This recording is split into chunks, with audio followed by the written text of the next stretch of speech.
Matthieu, chapitre 19. Lorsque Jésus eut achevé ses discours, il quitta la Galilée et alla dans le territoire de la Judée, au-delà du Jourdain. Une grande foule le suivit, et là, il guérit les malades. Les pharisiens l'abordèrent et dirent pour l'éprouver, « Est-il permis à un homme de répudier sa femme pour un motif quelconque ?» Il répondit, « N'avez-vous pas lu que le Créateur, au commencement, fit l'homme et la femme, et qu'il dit, « C'est pourquoi l'homme quittera son père et sa mère et s'attachera à sa femme, et les deux deviendront une seule chair. Ainsi ils ne sont plus deux, mais ils sont une seule chair. Que l'homme donc ne sépare pas ce que Dieu a joint. Pourquoi donc, lui dirent-ils, Moïse a-t-il prescrit de donner à la femme une lettre de divorce et de la répudier? Il leur répondit, c'est à cause de la dureté de votre cœur que Moïse vous a permis de répudier vos femmes. Au commencement, il n'en était pas ainsi. Mais je vous dis que celui qui répudie sa femme, sauf pour infidélité, et qui en épouse une autre, commet un adultère. Ses disciples lui dirent, si telle est la condition de l'homme à l'égard de la femme, il n'est pas avantageux de se marier. Il leur répondit, tous ne comprennent pas cette parole, mais seulement ceux à qui cela est donné. Car il y a des eunuques qui le sont dès le ventre de leur mère.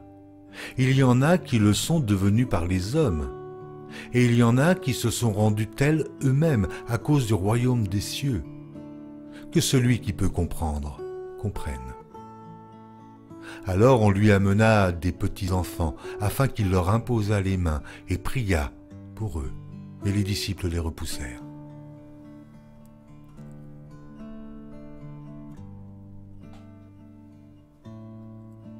Et Jésus dit, laissez les petits-enfants, et ne les empêchez pas de venir à moi, car le royaume des cieux est pour ceux qui leur ressemblent. Il leur imposa les mains, et il partit de là. Et voici, un homme s'approcha et dit à Jésus, « Maître, que dois-je faire de bon pour avoir la vie éternelle ?» Il lui répondit, « Pourquoi m'interroges-tu sur ce qui est bon? Un seul est le bon. Si tu veux entrer dans la vie, observe les commandements. » Lesquels, lui dit-il? Et Jésus répondit, « Tu ne tueras point, tu ne commettras point d'adultère, tu ne déroberas point, tu ne diras point de faux témoignages, honore ton père et ta mère, et tu aimeras ton prochain comme toi-même. » Le jeune homme lui dit, « J'ai observé toutes ces choses, que me manque-t-il encore ?» Jésus lui dit, « Si tu veux être parfait, va. Vends ce que tu possèdes, donne-le aux pauvres, et tu auras un trésor dans le ciel. Puis, viens et suis-moi. » Après avoir entendu ces paroles, le jeune homme s'en alla tout triste, car il avait de grands biens. Jésus dit à ses disciples, « Je vous le dis en vérité, un riche entrera difficilement dans le royaume des cieux.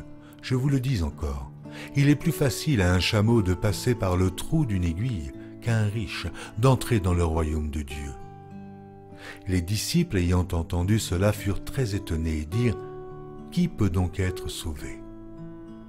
Jésus les regarda et leur dit, « Aux hommes cela est impossible, mais à Dieu tout est possible. » Pierre, prenant la parole, lui dit, « Voici, nous avons tout quitté et nous t'avons suivi. Qu'en sera-t-il pour nous ?» Jésus leur répondit, « Je vous le dis en vérité, quand le Fils de l'homme, au renouvellement de toutes choses, sera assis sur le trône de sa gloire, vous qui m'avez suivi, vous serez de même assis sur 12 trônes, et vous jugerez les 12 tribus d'Israël. Et quiconque aura quitté à cause de mon nom ses frères ou ses sœurs, ou son père, ou sa mère, ou sa femme, ou ses enfants, ou ses terres, ou ses maisons, recevra le centuple et héritera la vie éternelle. Plusieurs des premiers seront les derniers, et plusieurs des derniers seront les premiers. »